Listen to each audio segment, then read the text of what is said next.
मैं दुनिया की बदकिस्मत लड़कियों में से एक थी जिसके माँ बाप बचपन में ही मर गए थे और जो अपनी मामी के रहमो करम पर थी। मामा भी कुछ खास मेहरबान नहीं थे, लेकिन कभी कभी ख्याल रख लेते थे। लेकिन अपनी बेटियों को मुझसे ज़्यादा मोहब्बत देते थे। लेकिन मामा की ज़िंदगी ज़्यादा नहीं थी, वो भी भगवान को प्यारे हो गए। मामा का दुनिया से जाना था कि मामी ने अपना असल रंग दिखाना शुरू कर दिया। मेहरबान तो वो पहले भी नहीं थीं, लेकिन जो थोड़ा बहुत मामा का लिहाज करती थीं वो भी आज ख़त्म हो गया था।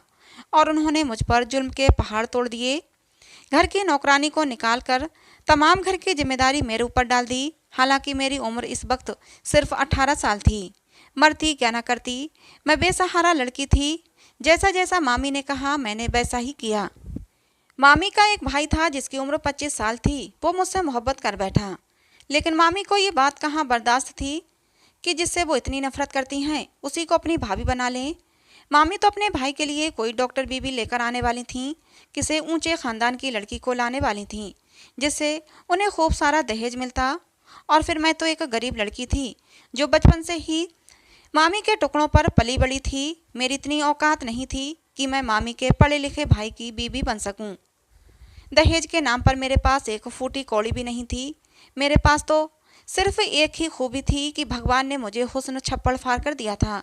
मैं खुद को आईने में खड़े होकर देखती हूँ तो मुझे यकीन नहीं आता कि ये मैं हूँ। मेरी खूबसूरती से ही मामी का भाई मुझ पर फिदा हो गया था। उधर मामी का भाई मेरे लिए बेताब हो रहा था। उसने अपनी बहन से कह दिया था कि दीदी मुझे शादी करनी है तो सिर्फ ऋतु से ही करनी है। मामी ये बात सुनकर बौखला गई थीं और फिर मामी मुझे घर से निकालने की सोचने लगीं। और फिर एक दिन मामी ने मुझे बताया कि तुम्हारे लिए एक रिश्ता आया है और मैंने उसे डन कर दिया है। फटाफट इस लड़के से शादी करो और मेरे घर से निकल जाओ। वापस कभी फिर मेरे घर में आने की ज़रूरत नहीं है। मुझे भी इस नरक में आने का कोई शौक नहीं था, इसलिए मैं भी खुश हो गई कि चलो इस नरक से छुट्टी मिली। मुझे भी मामी के भाई से शादी करने का कोई शौक नहीं था, क्योंकि फिर तो पल पल मुझे मामी मारती। ऐसी मौत जिसे ना मौत कह सकते हैं ना जिंदगी। मेरे होने वाले दूल्हा ने दहेज के नाम पर कुछ भी नहीं मांगा था। यहाँ तक कि मेरे लिए कपड़े वगैरह भी वो खुद ही अपने पास से लेकर आया था। मुझे हैरत हो रही थी कि क्या दुनिया में कोई ऐसा भी हो सकता है। मामी ने मुझे बताया कि वो तुम्हारे हुस्न का दीवाना हो गया है। तुम्हारी तस्वीर देखते ही तुम्हें पसंद कर लिया, इसलिए उसने बिना दहेज के तुमसे शादी की है। मैंने भी सोचा चलो मेरी खूबसूरती किसी तो काम आई। बहुत ही सादगी से मेरी शादी हो गई और मैं अपनी ससुराल आ गई। ससुराल के ठाट बाट देखकर तो मैं दंग रह गई। घर किसी महल से कम नहीं लग रहा था। मुझे अपनी किस्मत पर नाज हो उठा। मैं सोचने लगी कि मामी को मुझ पर आखिर क्यों प्यार आया कि मेरी शादी इतने बड़े घर में कर दी। वो अपनी बेटी की भी तो शादी यहाँ कर सकती थीं।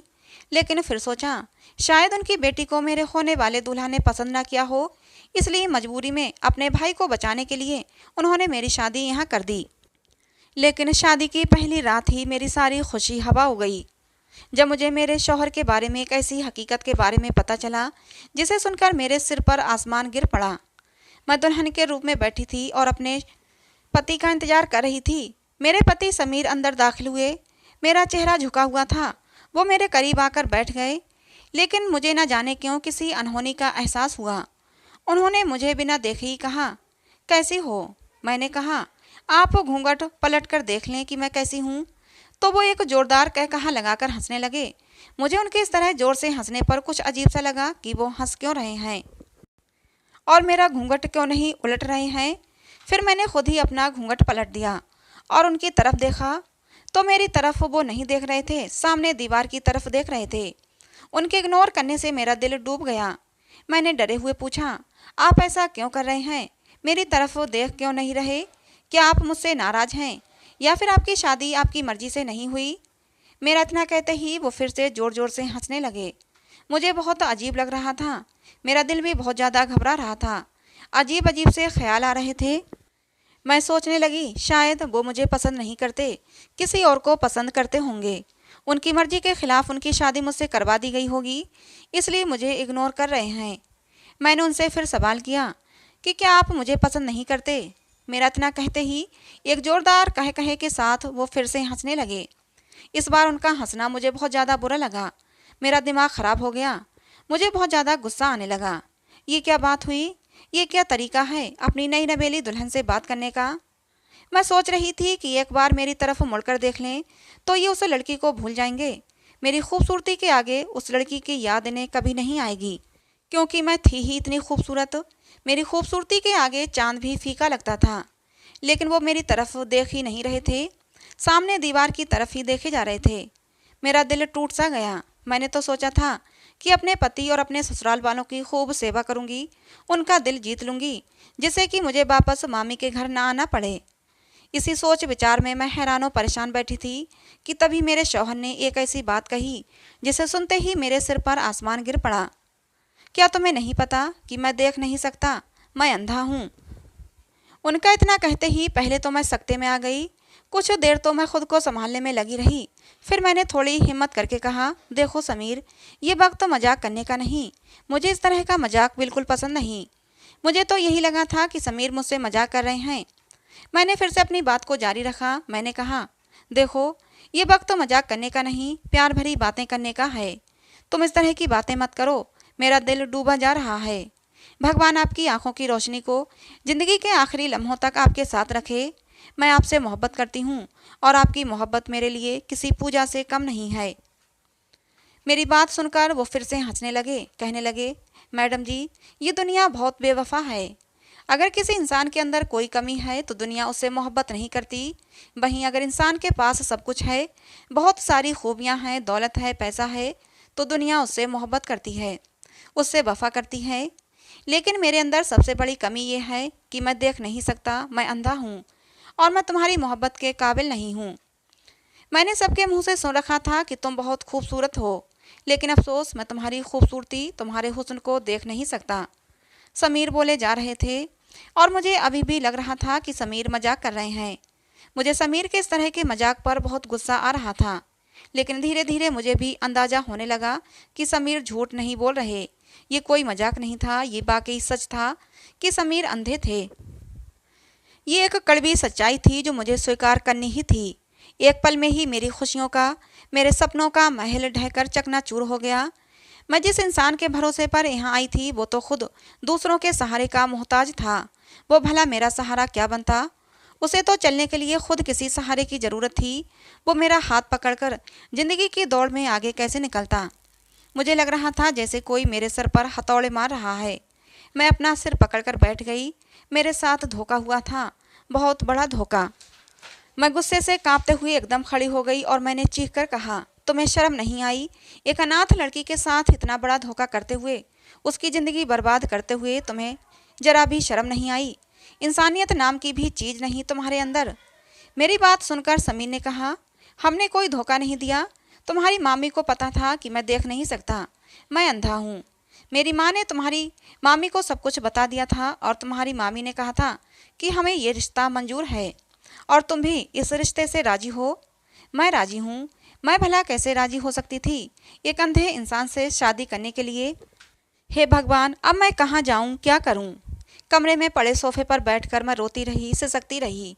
समीर बेड के कोने में लेट गए और थोड़ी ही देर में नींद की आगोश में भी चले गए। उन्हें कोई परवाह नहीं थी मेरे ऊपर क्या बीत रही है। उन्होंने मुझसे बात करना, मुझे तसल्ली देना भी गवारा नहीं समझा। ऐसे ही रोते रोते न जाने रात के किस समय मेरी आंख लग गई। सुबह मेरी आंख खुली तो समीर मुझसे पहले ही जाग चुके थे। वो बेड से उतरकर सहारा तलाश करते हुए बाथरूम की तरफ चले गए।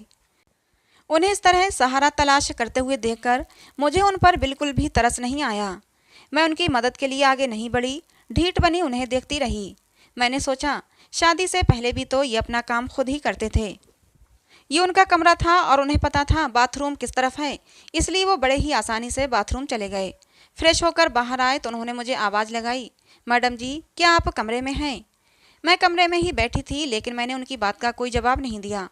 उन्होंने मुझे दोबारा पुकारा, मैं तब भी नहीं बोली। मुझे बहुत ज़्यादा गुस्सा आ रहा था। मुझे इस आदमी से नफरत सी महसूस हो रही थी, जो कि मेरा पति था। मैं कैसी तकलीफ़ में थी ये सिर्फ मैं ही जानती थी। किसी को भी मेरी तकलीफ़ से कोई मतलब नहीं था। दिमाग में न जाने कितने सवाल उठ रहे थे कि घर छोड़कर चली जाऊं तो जाऊंगी कहाँ? मामी के घर कोई ठिकाना नहीं था, फिर जाऊं तो जाऊं कहाँ? मजबूरन उसी घर में रहने का फैसला कर लिया। मैंने अपनी सास से भी इस बारे में बात की तो उन्होंने भी कहा कि हमने तुम्हारी मामी को किसी अंधेरे में नहीं रखा, हमने उन्हें पहले ही बता दिया था और उन्होंने कहा था कि तुम भी राजी हो और हमदर्दी में समीर से शादी करना चाहती हो। मुझे वारिस चाहिए था, इसलिए मैंने अपने बेटे समीर की शादी की और मेरी सारी उम्मीदें अब तुमसे हैं। मुझे उम्मीद है कि तुम मुझे पोता जरूर दोगी। अपने सास के मुंह से ये बातें सुनकर मेरा गुस्सा सातवें आसमान पर पहुंच गया। बकवास करती हैं आप।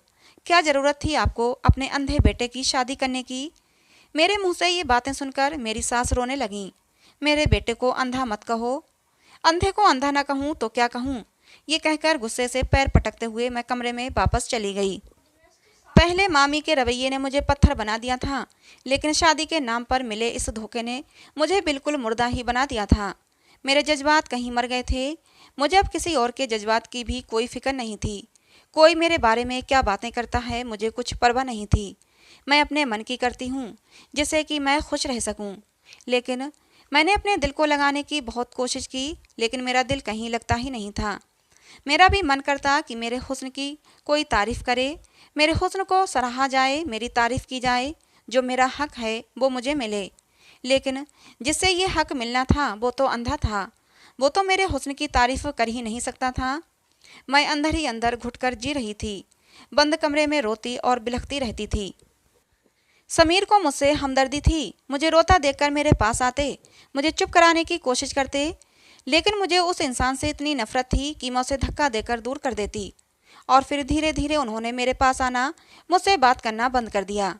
और मेरे लिए तो ये अच्छा ही था, क्योंकि मुझे भी कोई शौक़ नहीं था उस अंधे इंसान से बात करने का। एक दिन समीर ने मुझसे कहा कि वो किसी काम के सिलसिले में शहर से बाहर जा रहे हैं। मैंने कोई जवाब नहीं दिया। वो फिर बोले, मुझे कुछ दिन लग जाएंगे। मैंने फिर भी कोई जवाब नहीं दिया। वो कुछ देर तक मेरे जवाब का इंतज़ार करते रहे, फिर चले गए। वो ड्राइवर के साथ आते जाते थे। ड्राइवर को लेकर वो चले गए। मैं भी खुश थी कि चलो इस इंसान का चेहरा नहीं देखना पड़ेगा। मैं दिन भर बिस्तर पर पड़ी रहती, कोई भी काम नहीं करती, सारा काम नौकरानी करती थी। यहाँ सारी सुविधाएं थीं। अगर कुछ नहीं था तो वो था मेरे दिल का सुकून। एक दिन रात को मैं पानी पीने के लिए किचन में गई। पानी पीने ही वाली थी कि अचानक किसी ने मुझे पीछे से पकड़ लिया और मेरे मुंह पर हाथ रखकर मेरे मुंह को जोर से दबा दिया, जिससे कि मैं चीखूं नहीं। मेरे मुंह को दबाए दबाए वो इंसान बोला, मैं तुमसे बहुत मोहब्बत करता हूँ, तुम्हारे हुस्न का दीवाना हो गया हूँ। आज तुम्हारा पति घर पर नहीं है। हालांकि वो देख नहीं सकता, लेकिन फिर भी मैं अकेले में आना चाहता था, जिससे कि तुमसे मिलकर बातें कर सकूं, क्योंकि मैं खुलकर तुमसे अपनी मोहब्बत का इजहार करना चाहता था। मैं तुम्हें बता दूं, मैं तुम्हारे पड़ोस में रहता हूं। अपने कमरे की खिड़की से तुम्हें बालकनी में खड़ा देखता हूं। मुझे अफसोस है तुम जैसी हसीन लड़की की शादी ऐसे इंसान से हो गई है जो तुम्हारा हुस्न देख ही नहीं सकता। वो इंसान सरगोशी के अंदाज में बोलता जा रहा था। मैंने आंखें घुमाकर देखा। उसने नकाब पहना हुआ था और सिर्फ उसकी आंखें दिख रही थीं। मैं किस्मत की मारी हुई लड़की थी। जब किसी और के मुंह से अपने लिए तारीफ सुनी तो मुझे बहुत अच्छा लगा। उसकी बातों पर गुस्सा होने की बजाय मुझे उसकी बातें अच्छी लगीं। ऐसी ही बातों को मैं सुनना चाहती थी जो मेरे हुस्न की तारीफ करे। मैंने उसे इशारों में कहा, मुझे बोलने दो। उसने मेरे मुंह से हाथ हटा दिया। मैंने पूछा, तुम कौन हो? उसने बताया, मैं तुमसे मोहब्बत करता हूँ और रोज़ाना तुम्हें देखता हूँ। मैंने उससे कहा, यहाँ से चले जाओ, मेरे पति आ जाएंगे। उसने कहा, मुझे तुम्हारे पति की खबर है, वो कल सुबह ही आएगा। लेकिन फिर भी मुझे अपनी सास का डर था। उस रात तो मैंने उसे भगा दिया, लेकिन अब समीर अगर काम से कहीं जाते तो वो आ जाता। जाने कौन सा चोर रास्ता बनाया हुआ था।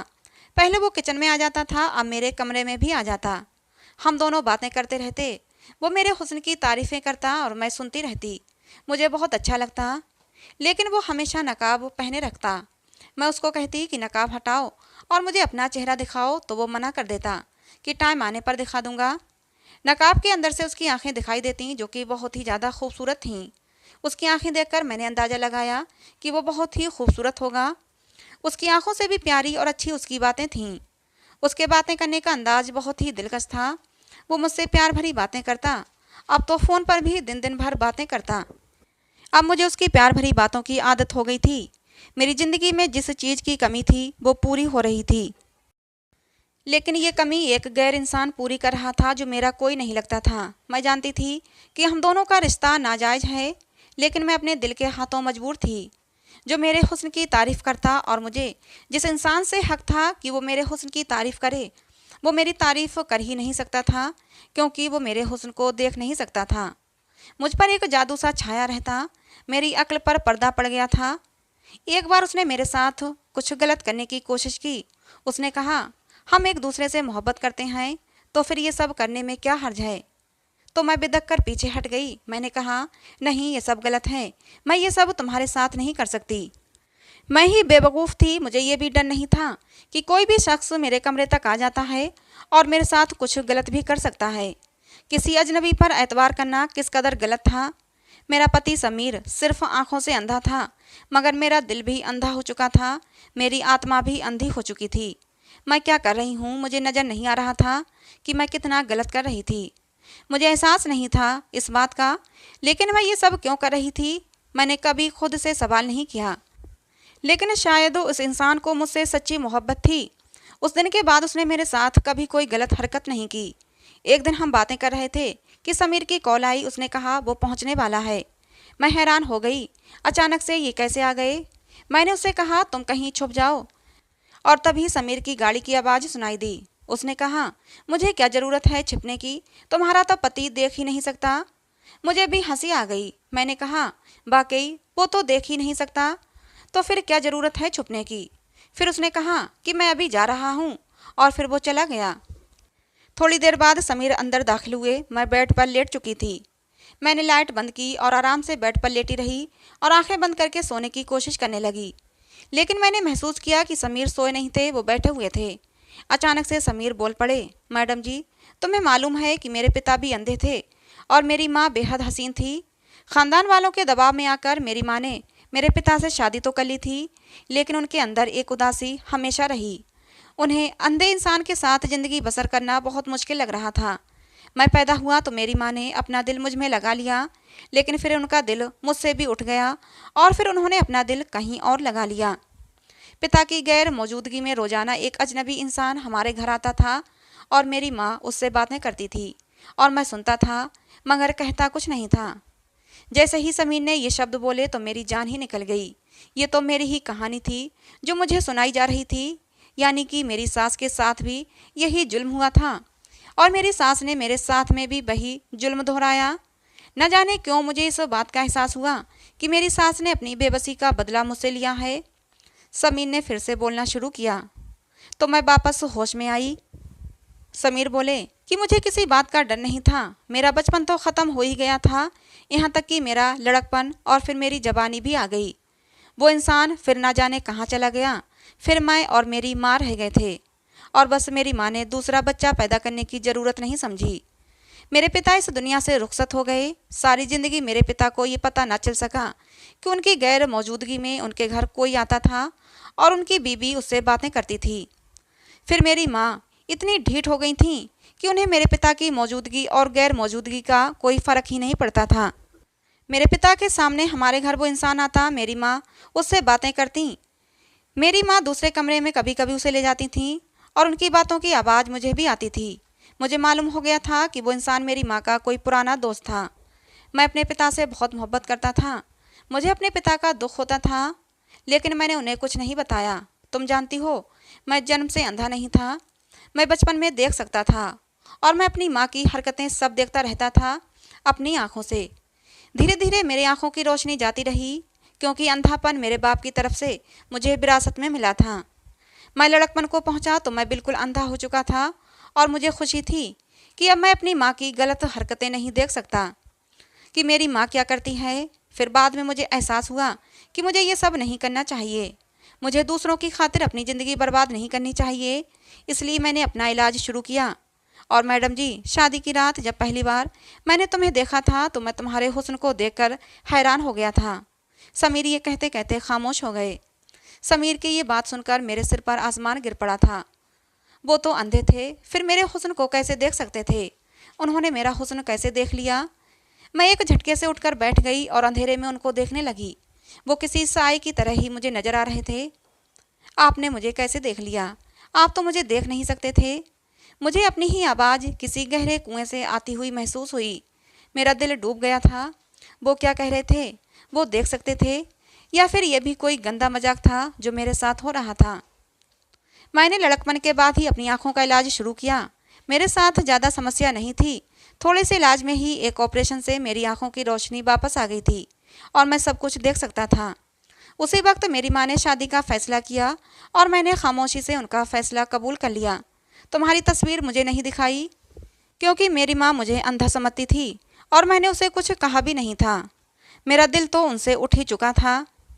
जब हमारी शादी हुई तो मैं उस समय देख सकता था और मैंने तुम्हें देखा भी था, लेकिन मैं ये देखना चाहता था कि तुम किस तरह की बीबी साबित होती हो, बेवफा साबित होती हो या मेरे अंधेपन का सुनकर मेरा सहारा बनती हो।